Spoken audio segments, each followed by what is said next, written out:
Shabbat Shalom. Shabbat Shalom. Moadim L'Simcha. May these appointed times be for joy.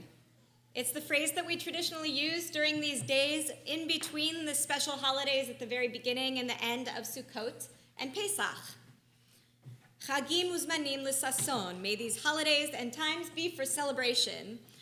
We're currently in the midst of Sukkot, traditionally known as Zman Simchatenu, the time of our happiness. During Sukkot, we are commanded, V'samachta b'chagecha ata u'vincha u'vitecha v'yavdecha v'amatcha v'halevi v'hager v'hayatom v'ha'almana asher bish arecha. And you shall be happy on your holiday.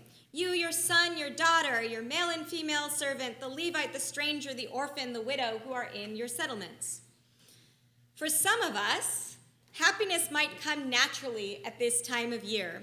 We've just been granted a clean slate on Yom Kippur, and we feel freer to celebrate. For others, Yom Kippur dug up our guilty conscience, reminding us of all of those unresolved deeds from years past. Or maybe, and I'm in this category, we felt great last Saturday night, but by the start of Sukkot on Wednesday, we were already mortified by the number of misdeeds on our list of all chaitz that we had already done since last year's misdeeds were wiped away. Of course, when we came back from 25 hours of services on Yom Kippur to the chaos and the heartache of work and school and family and the world's news, it may have felt challenging or even ridiculous to start preparing for this holiday so centered on joy. And yet, that doubt about the possibility and the appropriate nature of joy at this time is precisely why this is the perfect time for Zman Simchatenu, the time of our happiness. This is the perfect time to pull out all the stops for a baby naming today, for 2 baby namings and an upshurin tomorrow, for a birthday celebration today as well.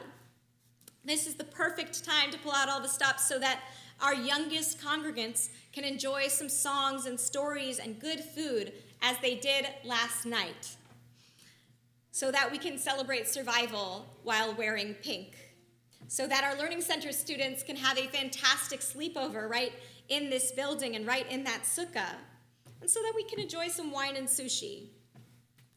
We construct moments of joy like these so that we can experience the sort of shelter or the sukkah of peace that we ask for every evening in our prayer, Hashkivenu.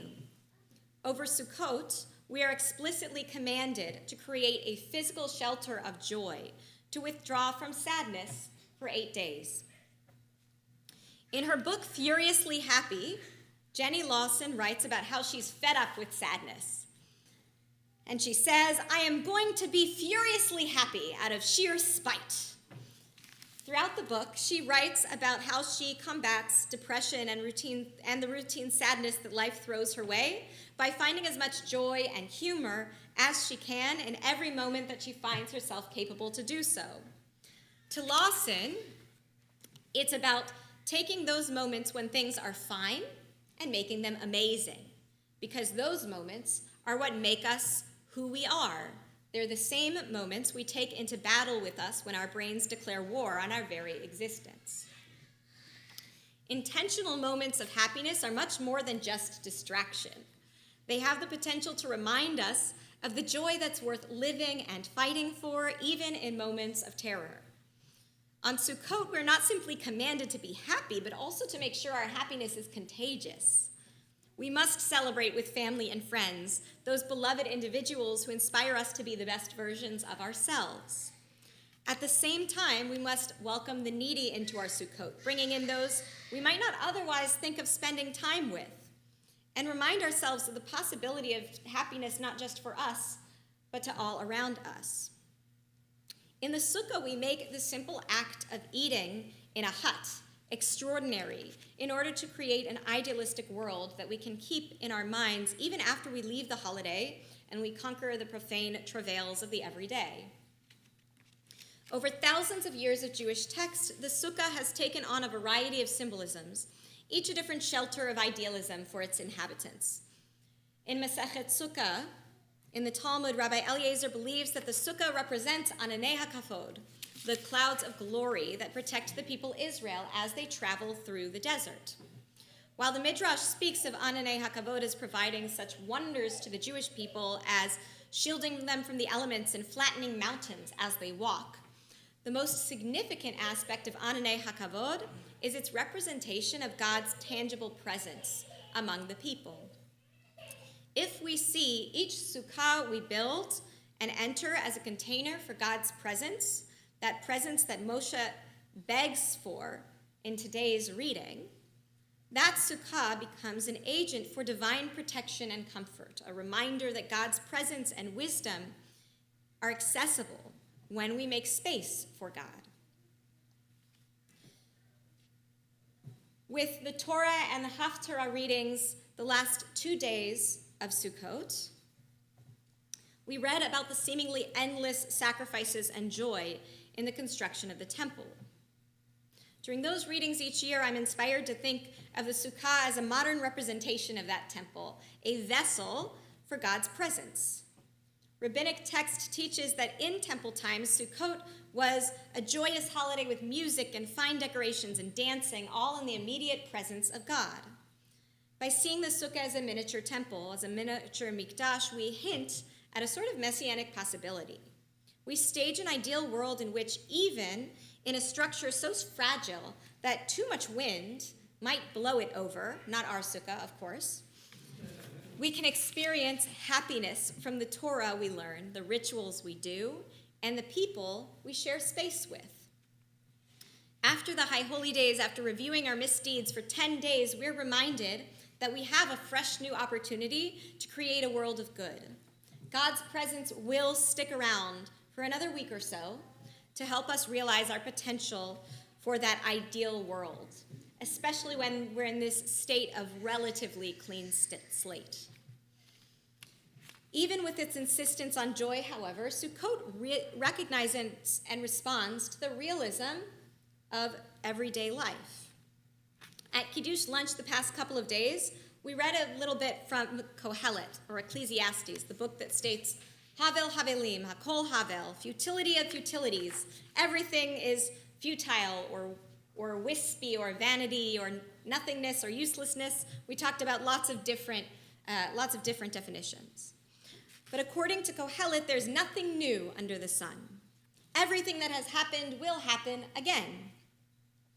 As Kohelet seeks the meaning of life within books and partying and righteousness and wealth, he finds that all is futile, that sadness, happiness, and everything in between ebbs and flows. But even among all of this futility, Kohelet finds his ideal way to live life. Again and again, Kohelet expresses that because the world often seems futile, the only truly worthwhile endeavor is to pursue happiness with the people we love. I'm reminded of a similar but slightly different Talmudic philosophy I've mentioned before, that according to the rabbis of Masechet Eruvin, it would have been a better world if humans had not been created at all. However, now that we are created, now that we are here, we might as well analyze our deeds and be the best we can. We live in a world that's sometimes filled with chaos or fear or sadness, but as long as we're here, in the moments we can, why not embrace that hope and that joy? Why not strive for personal and communal happiness whenever we can? I've been inspired in this community by those who have come here each and every Shabbat and holiday for 50 years to rest and recharge and celebrate gratitude. Every person who comes up for an aliyah, who teaches at Learning Center, who serves on the board, who simply says yasher koach to a friend, is actively helping this community to develop the memories and the zest for life that we can carry with us into our darkest moments. Judaism does not pretend to ask for constant satisfaction with our surroundings or with the things that happen in our lives. We rest and we embrace happiness over our holidays so that we have the sanity and the inspiration to enact justice, and even so that we can express some level-headed criticism when we need.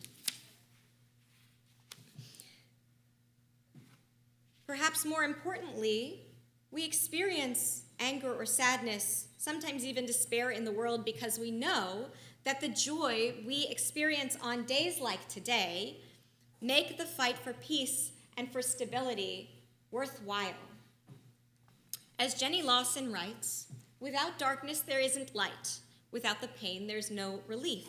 And I remind myself that I'm lucky to be able to feel such great sorrow and also such great happiness. I can grab onto each moment of joy and live in those moments because I have seen the bright contrast from dark to light and back again. I am privileged to be able to recognize the sound of laughter is a blessing and a song, to realize that the bright hours spent with family and friends are extraordinary treasures to be saved, because those same moments are a medicine, a balm. Those moments are a promise that life is worth fighting for. On this holiday and beyond, may we fight for that blessing and that song, grasping every opportunity for joy and holding tight. Shabbat Shalom and Moadim L'Simcha.